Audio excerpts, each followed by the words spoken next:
See, talks are going on. It'll go on over the weekend, and a lot of good things are happening. And that includes Lebanon, too. There's been reporting today that there's still, Iran says there's significant differences. Well, there could be. Let's see what happens. If there are, we'll have to straighten it out. But I don't think there's too many significant differences. On the blockade, Mr. President, yeah. What will it take to end the blockade? When the agreement is signed, the blockade ends.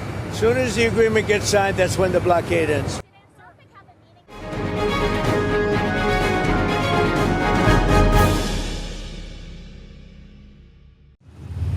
Iran said on Friday the Strait of Hormuz was open, though major shipping companies reacted cautiously, signaling it may take more time for traffic through the choke point to return to normal levels.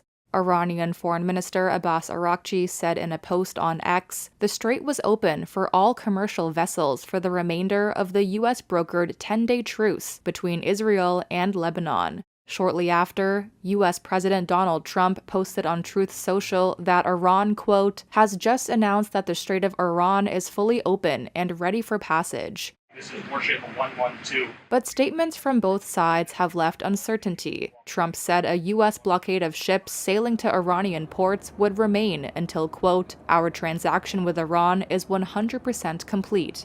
Iran responded sharply, saying reciprocal measures would be taken if a blockade continued. Thousands have been killed, and the conflict effectively shut the Strait of Hormuz, through which a fifth of the world's oil and liquefied natural gas usually transits. A senior Iranian official said ships could pass through the strait only under coordination with Iran's Islamic Revolutionary Guard Corps. And the U.S. Navy warned in an advisory that the mine threat was not fully understood and avoidance of the area should be considered. Trump told Reuters on Friday there could probably be more talks between the U.S. and Iran this weekend. A Pakistani source involved in mediating said that an upcoming meeting could result in the signing of a memorandum of understanding, followed by a comprehensive deal within 60 days. It should be ending pretty soon. Trump has said a deal to end the war would come soon. Iranian sources have told Reuters that, quote, gaps remain to be resolved before reaching a preliminary deal, while senior clerics struck a defiant tone during Friday prayers.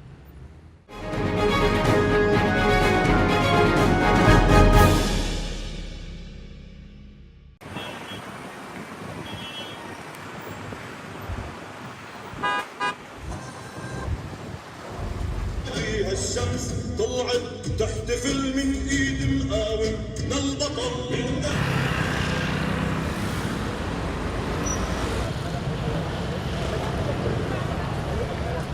هلا شعوري كثير حلو وهلا يعني الاصحاب عم يدقوا لي. Right now the feeling is really good, and now friends have started calling me and the family so we can meet to bring back the days before the war when we used to do gatherings.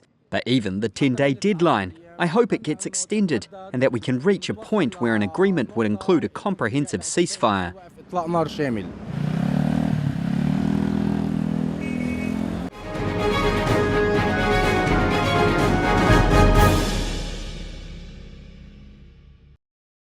We're very clear that the mission that we're putting together is a defensive mission and that comes after a ceasefire. So that's why we brought the international group together to indicate how we will play our part. And there are a number of elements. First, to deliver the diplomatic push for peace based on the fundamental principle that the strait should be reopened immediately with no tolls and no restrictions. Second, that we need to manage the economic shock by avoiding unnecessary trade restrictions, supporting energy and food security, and supporting industry so that shipping can resume as soon as conditions permit.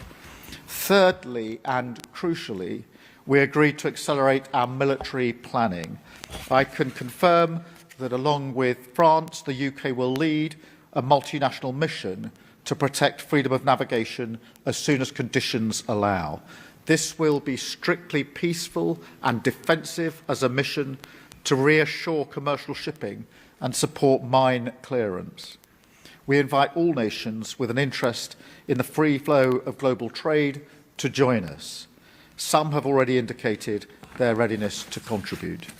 We will take this forward with a military planning conference in London next week, where we will announce more detail on the composition of the mission, and over a dozen countries have already offered to contribute assets.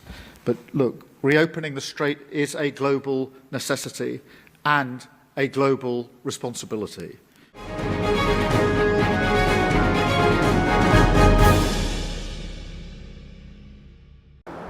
On April 17, 1961, a brigade of armed, U.S.-trained Cuban exiles landed here at the Bay of Pigs, where they were defeated by forces loyal to the country's revolutionary leader, Fidel Castro.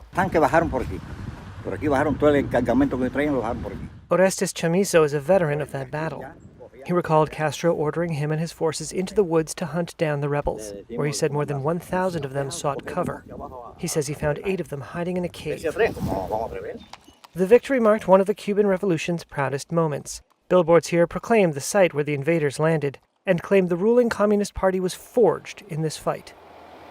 But on this 65th anniversary, the country faces a crippling economic crisis. Young people are leaving the island in droves. Cuba's ONEI statistics agency registered a population decline of more than 1.4 million people between 2020 and 2024, more than 10% of its total population. That was driven by an exodus of people between the ages of 18 and 30. The situation has been exacerbated by U.S. President Donald Trump's blockade on fuel. Today, residents in the Bay of Pigs face power cuts for 22 hours a day. Electricity comes on for just a couple of hours, in which residents scramble to call loved ones in Miami or Havana, or to prepare food before it rots in refrigerators. Madeline Guerra is a teacher who has to use a headlamp when the power cuts out. Donald Trump puede poner las medidas que quiera. She says people are facing the adversity, cooking with firewood and lighting their way with flashlights. If Cubans feel Cuban, she says, they will continue fighting however they can.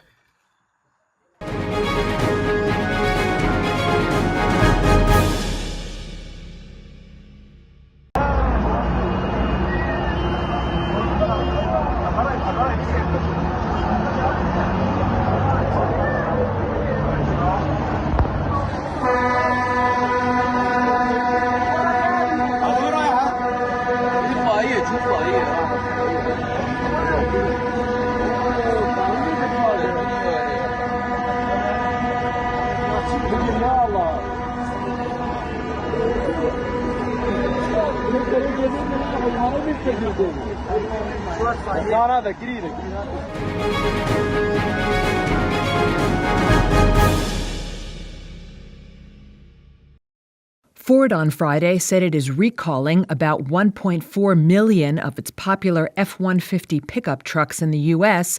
following an investigation by federal regulators into reports of unexpected downshifts in the vehicles. The U.S. National Highway Traffic Safety Administration, or NHTSA, said Ford was aware of 2 potentially related injuries and 1 accident. It added that dealers would update the truck's powertrain control module software as a remedy. Earlier this year, NHTSA had expanded a safety-related investigation into the issue. A preliminary evaluation was first opened in March of 2025 after receiving complaints related to F-150 pickups from 2015 to 2017 equipped with the 6R80 transmission. Ford had previously said that the issue may have been caused by electrical connections wearing down over time due to heat and vibration, leading to signal loss from the transmission range sensor. NHTSA said that incorrect signals likely lead to an unintended downshift. Ford's F-Series trucks have long been the best-selling automobile in America. Shares of Ford were up more than 4% in Friday afternoon trading.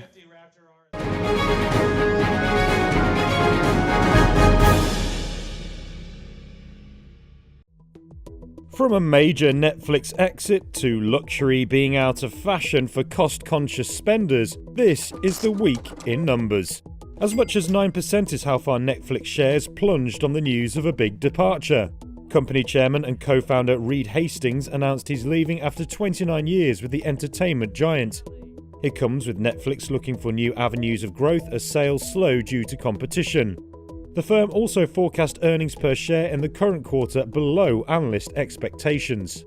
58% is how high first quarter profit leapt for TSMC to hit a record $18.2 billion. The world's biggest contract manufacturer of advanced AI chips saw massive demand for its products. The company further raised its annual revenue forecast and said it's stepping up capital spending this year to potentially as high as $56 billion. $11.5 billion is how much Amazon said it would pay to buy satellite firm Globalstar. Shares in both companies soared after the update. It's another sign the online giant wants to compete with Elon Musk's rival Starlink. The deal sees Amazon add Globalstar's 24 satellites to its existing network of more than 200. As much as 14% is how far Hermes shares sank after a weak sales update. It was a tough week for luxury fashion brands as stock prices dropped at other top names like Gucci owner Kering. Investors sold off as the war in Iran weighed on demand in the Middle East and tourism in Europe. The conflict has been felt from Dubai mall sales to soaring energy prices hitting consumer spending. And 20% is how high analysts raised earnings forecasts for BP. The energy major said it expects its huge oil trading desk to post exceptional results for the first quarter. It signals a windfall from the spike in oil prices caused by the US-Israeli war against Iran. Rival Shell also gave a similar outlook for Q1 due to strong oil trading results.